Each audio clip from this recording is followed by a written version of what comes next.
اعوذ باللہ السمیع العلیم العظیم الحفیظ بوجہ الکریم وسلطانہ القدیم من الرجس الخبیث المخبث الشیطان اللعین الرجیم وقبیلہ ونفخہ ونفسہ وہمزہ بسم اللہ الرحمن الرحیم اتامرون الناس بالبر وتنسون انفسکم وانتم تتلون الکتاب افلا تعقلون صدق اللہ مولانا العلی العظیم وبلغنا رسولہ النبی الکریم ونحن علی ذلک لمن الشاہدین والشاکرین والحمد للہ رب العالمین ان اللہ وملائکتہ یصلون علی النبی یا ایھا الذین آمنوا صلوا علیہ وسلموا تسلیما رسائد درشکون اللہم صلی علی سیدنا محمد وعلی آل محمد وصحبہ محمد وبارک وسلم. اتامرون الناس, atamuruna means do you command الناس people بالبر with good وتنسون انفسکم forgetting yourselves وانتم تتلون الکتاب whereas you recite the book افلا تعقلون have you no understanding. A preacher must not forget himself. The Jewish scholar realized that Rasulullah sallallahu alaihi wasallam was the true Nabi of Allah Ta'ala. Therefore, despite not accepting Islam themselves, they sometimes advised their friends or family to accept Islam. Ibn Kasir and Durrul Mansur report from Hazrat Abdullah ibn Abbas radiyallahu ta'ala anhu that Rasulullah sallallahu alaihi wasallam once visited an ailing Jewish ill youngster who used to be in his attendance. The boy was about to leave this world. Rasulullah sallallahu alaihi wasallam stood at the boy's head side and encouraged him to accept Islam. The boy looked towards his father, who told him, "Obey Abul Qasim," means Muhammad Mustafa sallallahu alaihi wasallam. The boy then accepted Islam. The Nabi sallallahu alaihi wasallam left the house saying, "All praise be to Allah who saved him from Jahannam." Besides this incident, there were other occasions when the Jews advised others to perform salat and pay zakat without doing it themselves. It is for this reason that Allah Ta'ala asked them, "Do you command people with good, forgetting yourselves, whereas you recite the book? Have you no understanding?" اَتَامُرُونَ النَّاسَ بِالْبِرِّ, کیا تم حکم دیتے ہو لوگوں کو نیکی کا, وَتَنْسَوْنَ, اور بھول جاتے ہو خود کو, وَأَنْتُمْ تَتْلُونَ الْكِتَابَ, حالانکہ تم کتاب پڑھتے ہو, أَفَلَا تَعْقِلُونَ, سمجھتے نہیں کیا تم. یہ چونکہ بات چل رہی ہے بنی اسرائیل کی, اس لیے سب سے پہلے تو بنی اسرائیل سے بات ہوگی کہ بنی اسرائیل کے جو بڑے اسکالرز تھے وہ حضور صلی اللہ علیہ وآلہ وسلم کے بارے میں جانتے تھے کہ آپ سچے نبی ہیں. تو کوئی غریب بندہ آ جاتا جس کے پاس اتنے پیسے نہیں ہوتے, تو وہ اگر پوچھتا جی یہ نبی سچے ہیں, میں اسلام قبول کر لوں, تو بولتے ہاں کر لو, کیونکہ ان کو اس سے پیسے تو ملنے نہیں ہوتے. اگر کوئی امیر آدمی آ جاتا پوچھتا یہ سچے نبی ہیں تو ہم اسلام قبول کر لیں, تو کہتے ٹھہر جو ہمیں تھوڑا سا ٹائم دو. تو پھر وہ خاص قسم کے پیپر, انہوں نے ایک کتاب تو بنائی نہیں ہوئی تھی, اس طرح بناتے تھے. وہ جیسے کبھی آپ نے بدھسٹ کی دیکھی ہو نا, ان کو دیکھا کرے, وہ جس طرح کی ان کی ہوتی ہیں ویسے ایسے ایسے ایسے کافی سارے ہوتے ہیں. تو وہ پھر اس میں سے ادھر سے ایک ملایا ادھر سے ایک ملا, کہنے لگے ہاں کچھ ڈاؤٹ ہے, کلیئر نہیں ہو رہا, تو اس طرح کر کے امیر بندوں کو, کیوں وہ امیر بندے اگر ہٹ جائیں گے تو پھر ان کو پیسے کون دے گا. تو کچھ کو یہ کہہ دیتے تھے, خود یہ قبول نہیں کرتے تھے. ان کی مثال بڑے بڑے رائٹرز جن سے آپ متاثر ہوتے ہو انگریزوں سے, وہ جی اس نے حضور کی بڑی تعریف کی ہے, تو حضور کی تعریف تو کی ہے, تو حضور کو مان کیوں نہیں رہا, تو تعریف تو کر رہا ہے تو مان کیوں نہیں رہا. کوئی آگے پوچھے یہ سچے نبی, ہاں جی بڑے ٹاپ کے نبی ہیں, محمد مصطفیٰ جیزی سے بھی بڑھیا ہے, تو وہ قبول کیوں نہیں کر رہا. تو اسی طرح ایک اور مثال, حضور صلی اللہ علیہ وسلم کے پاس ایک لڑکا آتا تھا, وہ بنی اسرائیل سے تھا, تو ینگسٹر تھا, حضور سے بڑا پیار کرتا تھا, تو بیمار ہو گیا. حضور کو خبر ہوئی تو حضور چلے گئے, کیونکہ حضور کو تو پتا تھا کہ یہ اسلام قبول کرے گا, تب آپ چلے گئے. تو وہ چارپائی پہ لیٹا ہوا ہے, بالکل قریب مرنے کے ہے. حضور صلی اللہ علیہ وسلم نے فرمایا تم اسلام قبول کر لو. تو وہ یوں اپنے ابا کو دیکھنے لگا, بیمار تو شدید تھا, یوں دیکھ رہا کہ ابا تو بتا میں اسلام قبول کروں کہ نہیں کروں.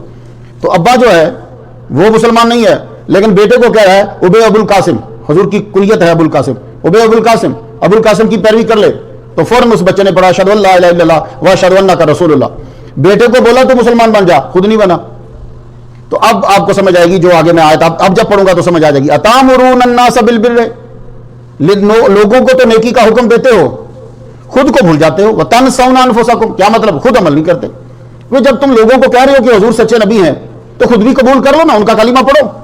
اے باپ جب تو اپنے بیٹے کو کہہ رہا ہے کہ اسلام قبول کر لے, تو پھر تو خود کیوں نہیں کر رہا. تو یہ ہے جو بالکل واضح ترجمہ ہوگا کہ تم لوگوں کو نیکی کا حکم دیتے ہو، خود بھول جاتے ہو، لیکن قرآن کا جو حکم ہوتا ہے وہ سب کے لیے عام ہوتا ہے۔ اب یہ اصول بن گیا کہ جو بھی پریچر ہوگا، مبلغ ہوگا، وائز ہوگا، وہ خود عمل کرے گا، پھر وہ دوسرے کو تبلیغ کرے گا۔ کئیوں نے تو اس کو واجب قرار دے دیا ہے۔ سب سے پہلے تو جو تبلیغ کرنے والا ہے اس کا عالم ہونا ضروری ہے۔ اعلیٰ حضرت نے فتاوی رضویہ میں حرام قرار دیا اس بندے کے لیے تبلیغ کرنا جس کے پاس علم نہیں ہے، یہ یاد رکھیے گا، اس کے لیے حرام ہے۔ مولا علی شیر خدا نے تو ممبر توڑ دیے تھے۔ مولا علی شیر خدا جب مدینہ چھوڑ کر آپ نے کیپٹل بنایا کوفہ کو، تو آپ نے راؤنڈ لگایا جمعے کے دن، چیک تو کرو یہ مولوی جتنے خطیب تقریریں کر رہے ہیں، کئیوں کے ممبر توڑ دیے آپ نے۔ ایک بندے کے پاس گئے تقریر کر رہا، آپ نے فرمایا تجھے پتہ ہے قرآن میں ناسخ و منسوخ کون کون سے ہیں؟ نہیں پتہ۔ نیچے ادھر، تجھے تقریر کرنے کا حق ہی نہیں ہے۔ تو آپ نے کئی صرف حضرت حسن بصری رحمۃ اللہ علیہ کو اجازت دی، آپ نے فرمایا کہ تو جو ہے وہ تقریر کر سکتا ہے۔ تو تقریر کرنے کے لیے علم ہونا ضروری ہے کہ وہ مسائل پر یہ نہیں ہے کہ سارا اس کے برین میں ہوگا، نہیں، آپ مسئلہ پوچھو، اول تو اس کو آتا ہوگا، نہیں آتا تو وہ مسئلہ جو ہے وہ جا کے کتاب میں سے ڈھونڈ کے آپ کو نکال دے۔ تو اگر اس کو یہ چیزیں نہیں آتی تو وہ تقریر نہیں کر سکتا، پہلی بات تو یہ ہے، یہ اعلیٰ حضرت نے فرمایا۔ باقی پھر آگے گفتگو شروع ہوئی، کہنے لگے اب کیا اس کا مطلب ہے کہ واز کر ہی نہیں سکتا بندہ؟ کہنے لگے بے عمل آدمی جو ہے وہ دوسرے کو واز کیا کرے گا؟ اس کے واز میں اثر ہی نہیں ہوگا۔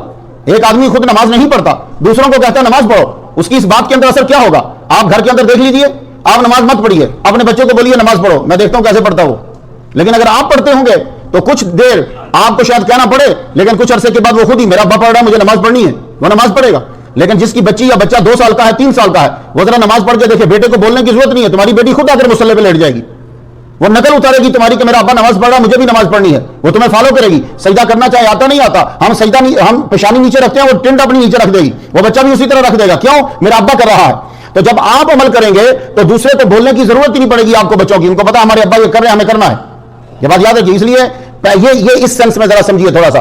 تو اگر آپ عمل نہیں کرتے تو دوسرے کو بتاؤ گے تو اثر نہیں ہوگا، یہ یاد رکھنا۔ اور اگر آپ عمل کرتے ہو تو آپ کے سادہ سے جملے کے اندر بھی اتنا اثر ہوگا کہ دنیا جو ہے وہ آپ کی دیوانی ہو جائے گی۔ میں آپ سے پوچھتا ہوں، صحابہ کرام جس لحاظ سے تم مکرر بولتے ہو، یار کیا کمال کا اوریٹر ہے، یار کیا مکرر ہے، یہ ایک فن ہوتا ہے۔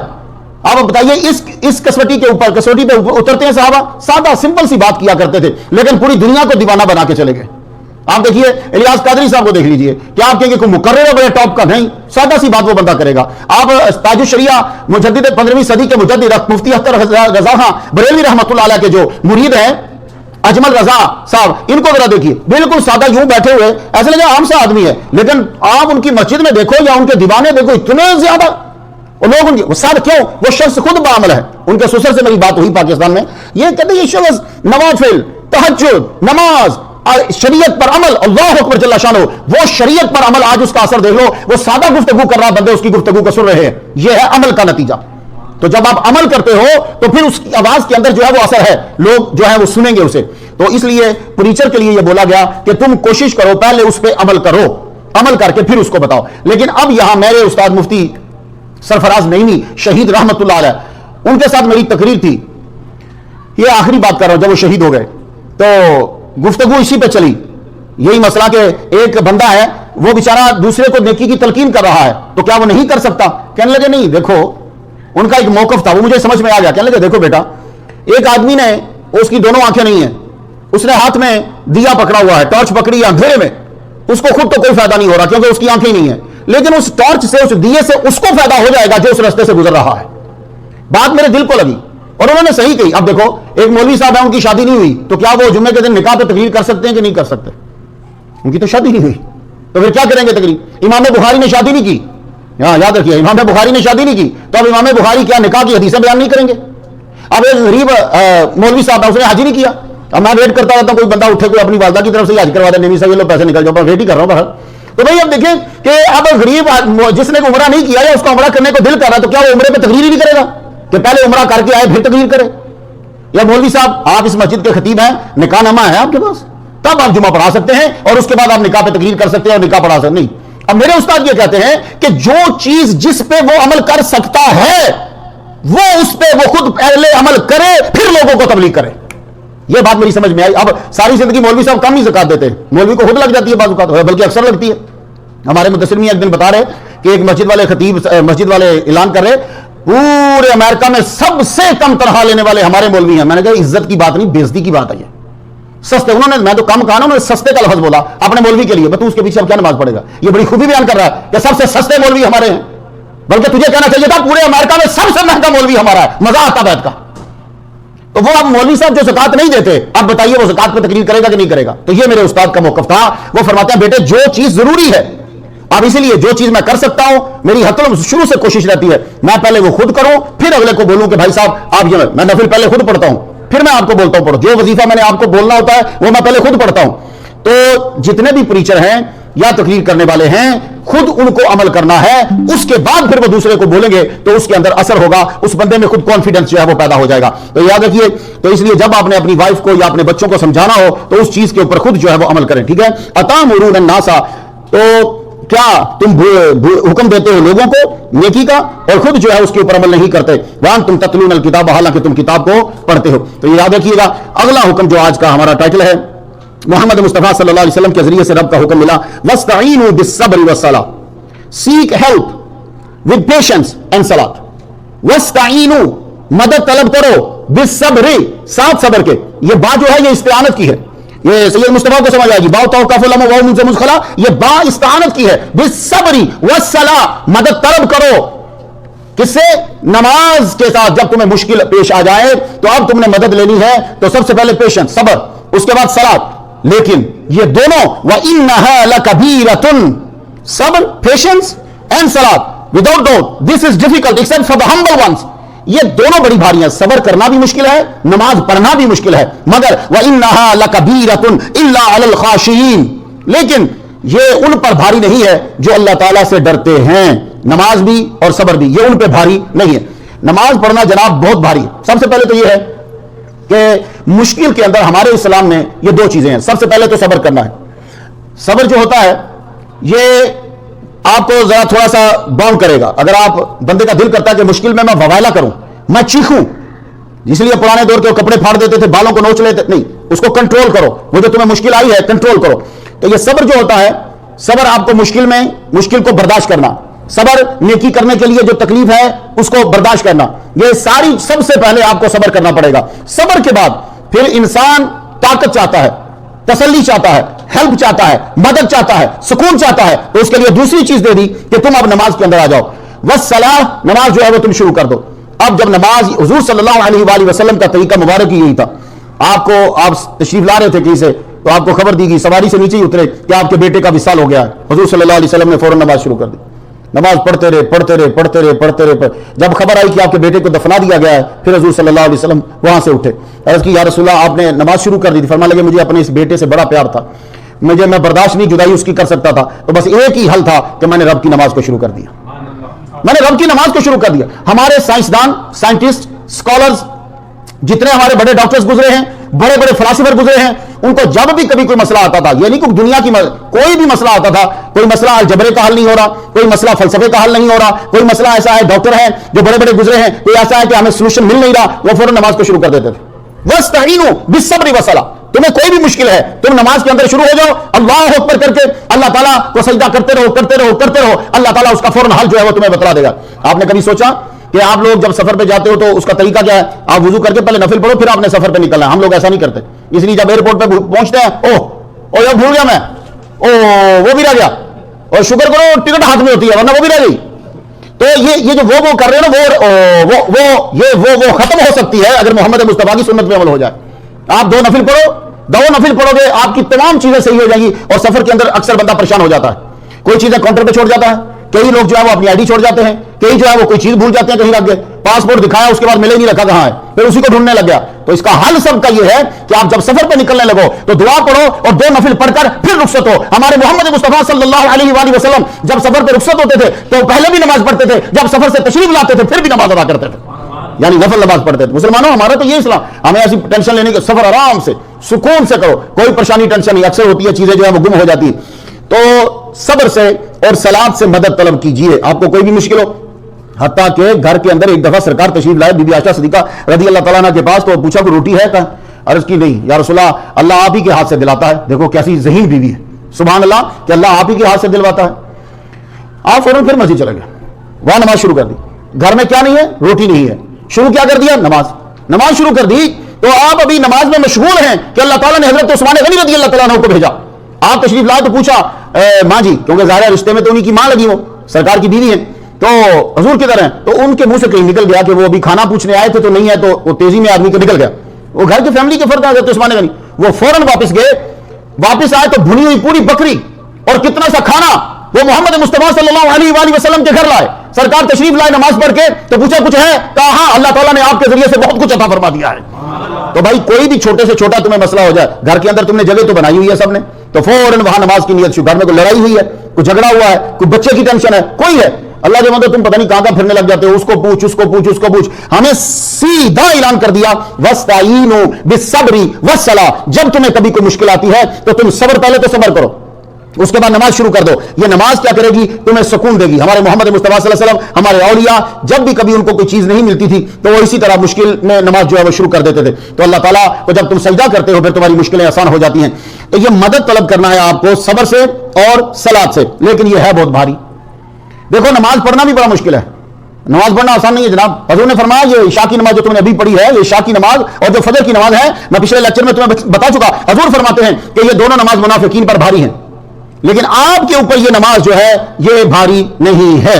سنیے، وَإِنَّهَا لَكَبِيرَةٌ إِلَّا عَلَى الْخَاشِعِينَ، یہ نماز جو ہے یہ بھاری نہیں ہے مگر جو ڈرتے ہیں ان پر بھاری نہیں ہے.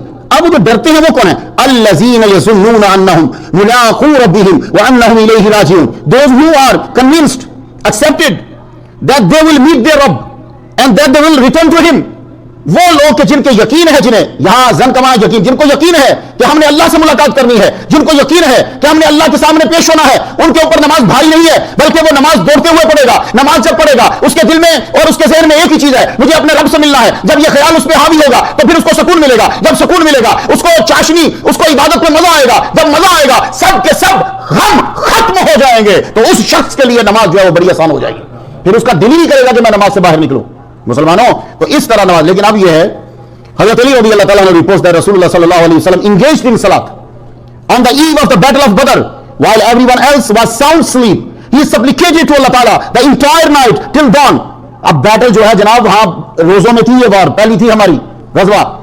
پانی کا مسئلہ اور روٹی کا مسئلہ، اسلحے کا مسئلہ، تعداد کا مسئلہ، سارے مسئلے تھے. کوئی تو مشکل تھی. تلواریں کوئی نہیں پوری، زریں کوئی نہیں پوری ہمارے پاس، نیزے پورے نہیں ہیں، گھوڑے پورے نہیں ہیں ہمارے پاس، خوراک پوری نہیں ہے ہمارے پاس، اور لڑنے جا رہے ہیں ان کے پاس جن کے پاس ہر شے ہے. اب اتنی بڑی مشکل میں میرے نبی نے کسی طاقت کی طرف نہیں دیکھا کہ فلاں ملک سے رابطہ کرو کہ اسلحہ بھیج دے، فلاں ملک سے رابطہ کرو کہ یہ کر دے. اب حضرت علی فرماتے ہیں ساری رات محمد مصطفیٰ نماز ہی ادا کرتے رہے، یا اللہ میری مدد کر، یا اللہ میری مدد کر، یا اللہ میری مدد کر. رب نے فرمایا تیری دعا قبول ہوئی، ہم 5000 فرشتے تیری مدد کے لیے بھیج رہے ہیں. مسلمانوں اب بھی نہیں مانو گے، یہ ہے وسطائنو. حضور کی چادر بار بار نیچے اتر جاتی تھی تو حضرت ابوبکر صدیق چادر رکھے، چادر جو ہے وہ اوپر رکھتے، دوبارہ ساری رات روتے رہے یا حیو یا قیوم، یا حیو یا قیوم. تو مسلمانوں یہ نماز جو ہے اس کو آپ لوگوں نے لیکن اب نماز کے اندر ایک بات یاد کرو، آخری ہے وقت بول لیا آپ کا. نماز وہی آپ لوگوں کو مزہ دے گی جس نماز میں خیال نہیں ہوگا. یہ جو نفس ہے نا، یہ ایٹ اے ٹائم 2 خیال نہیں کر سکتا، اس کو ایک خیال چاہیے ہوتا ہے. اب اگر آپ باہر سے ٹینشن میں آئے ہیں اور اسی ٹینشن میں نماز پڑھ کے چلے گئے، آپ کو کوئی مزہ نہیں آئے گا. اب کیا کرنا ہے؟ اب یہ چیز بتائی گئی ہے. اللہ کو پتا ہے ہمارا کہ انسان کیا کرتا ہے. تو تم نے جب نماز شروع کرنی ہے تو الذین یظنون انہم ملاقو ربہم، تم نے یہ جو برین ہے نا یہ آٹومیٹکلی کام کرتا ہے، اس کا کام سوچنا ہے، اس کو آپ بند نہیں کر سکتے کیونکہ بند کرو گے تو تم تکلیف میں آ جاؤ گے، لیکن اس کو سمجھانا ہے. اب یہ آپ کو خیالات دے گا. کیا دے گا؟ زیادہ تر یہ آپ کو دے گا جو آپ کی رشتہ داروں سے لڑائی ہیں اس کو یہ فیوژن عمل کے ساتھ ٹک ٹک ٹک ٹک ٹک چلتا رہے گا، یا یہ آپ کا جو بزنس ہے اس کو چلائے گا ٹک ٹک ٹک ٹک ٹک، یا یہ کوئی لڑائی ہوئی ہے یا ڈر ہے اس کو چلائے گا. اب آپ نے اس کو روکنا ہے کیونکہ ایک ٹائم میں یہ خیال کرے گا. آپ نے اس کو فوراً روکنا ہے. مجھے اللہ کے پاس پیش ہونا ہے، مجھے اللہ سے ملنا ہے، اس کی طرف جانا ہے، مجھے اللہ سے ملنا ہے، مجھے اس کی طرف جانا ہے، مجھے اللہ سے ملنا ہے اس کی طرف. یہ اس کو فوراً دے دو. یہ شروع میں ذرا پرابلم کرے گا، اس کے بعد بالکل یہ سٹاپ کر جائے گا، یہ رک جائے گا. اور یہ ذہن میں خیال رکھو کہ میں اس وقت اپنے رب کے سامنے کھڑا ہوں. یہ آہستہ آہستہ پختہ ہوگا، ایک دن میں نہیں ہوگا کہ میں اپنے رب کے سامنے کھڑا ہوں، میرا رب مجھے دیکھ رہا ہے. جب یہ خیال پکا ہو گیا پھر آپ نماز کے اندر کوئی چیز نہیں سوچیں گے. میں آپ کو اس کی مثال دیتا ہوں. ہمارے بچے تو خیر ڈرتے ہی نہیں ہیں، ان کو اسکول والے سمجھاتے ہیں ڈرنا ورنا کوئی نہیں، ابا کچھ کرے تو فوراً تم نے کال کرنی. لیکن ہماری عادت کیا تھی؟ ہمارا ابا، مجھے پتا ہے اپنا، بچپن میں ہم ٹوپی ووپی سر پہ کم ہی لیتے ہیں، بڑی زبردستی بچے کو لانا پڑتا ہے دین کی طرف، کیونکہ شیطان جو ہے نا بچے کو بڑی جلدی کیچ کر لیتا ہے. اس لیے کہا گیا کہ بیچ کی صف کے بیچ میں بچہ کھڑا نہ کرو. کیوں؟ شیطان اس کو جلدی پکڑا. وہ چھوٹا بچہ نہیں ہوتا، اس کو شیطان پر جلدی پکڑا. ہو پتا چلے گا امام صاحب پی نماز وہ پڑھا رہا ہے، تو اس لیے بچہ جو ہے وہ بڑی جلدی جو ہے نا اس کو پکڑ لیتا اسے. تو ہم جب چھوٹے ہوتے تھے تو دور سے پتہ چل جانا کہ ابا جی آ رہے ہیں، فوراً ڈھونڈنا ٹوپی کدھر ہے.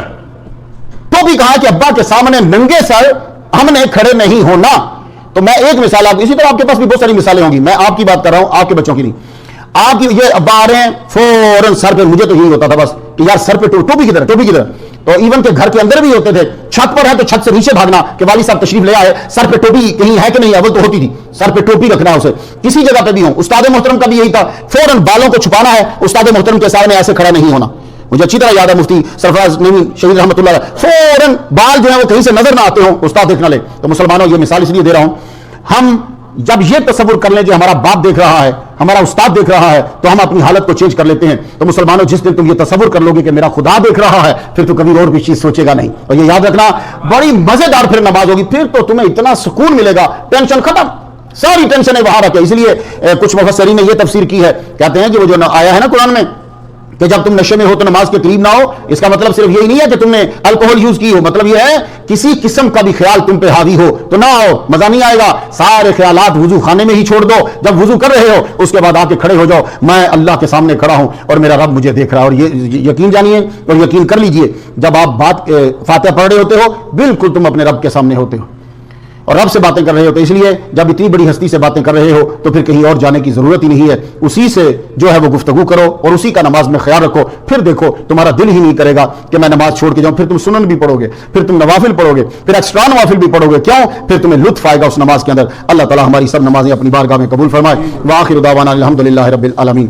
امیر خان صاحب کی سسٹر ان لا کے لیے خصوصی دعا کرنا ہے، وہ ان کا سفر اور کویشچن جو ہیں وہ آسان ہو جائیں، اور پسماندگان جو ہیں اللہ تعالیٰ ان کو صبر جمیل عطا فرما دیں. دیکھیے بندے کچھ ایسے ٹائم پہ جاتے ہیں کہ اس لحاظ سے بڑی خوشی ہوتی ہے کہ یار ایک تو مریض آدمی جو بیچارہ اتنے عرصے سے مریض ہو وہ تو ویسے ہی شہادت حکمی میں جاتا ہے، لیکن اور پھر اوپر سے رمضان مل جائے، لیکن پھر بھی یاد رکھیے ہر بندے کی جگہ ہوتی ہے اور وہ جگہ جانے سے پرکم ہی ہوتی ہے، تو دکھ تو ہوتا ہے. اللہ تعالیٰ سب پہ رحمت نازل فرمائے. آمین. اللهم صل علی سیدنا محمد و علی محمد و علی محمد و صحابہ محمد و بارک وسلم. یا رب لک الحمد کما ينبغي لجلال وجهك وعظیم سلطانك یا ارحم الراحمین. ہماری آج کی حاضری اپنی بارگاہ میں قبول فرما. پروردگار عالم دونوں جہاں میں بھلائی عطا فرمانا، ذلت اور رسوائی سے بچانا، ہر قسم کی پریشانی سے نجات عطا فرمانا. یا اللہ تعالیٰ جو دنیا سے جا چلے گئے اللہ تعالیٰ ان پہ اپنی رحمت نازل فرما. پروردگار عالم جو زندہ ہیں ان پہ رحمت نازل فرما. مسلمان جہاں بھی ہیں یا اللہ تعالیٰ مشکل میں مشکلیں دور فرما دے. مالک ربنا آتنا فی الدنیا حسنۃ وفی الآخرۃ حسنۃ وقنا عذاب النار. وصلی اللہ تعالی علی خیر خلقہ ونور عرشہ سیدنا مولانا محمد و علیہ وصحبہ اجمعین.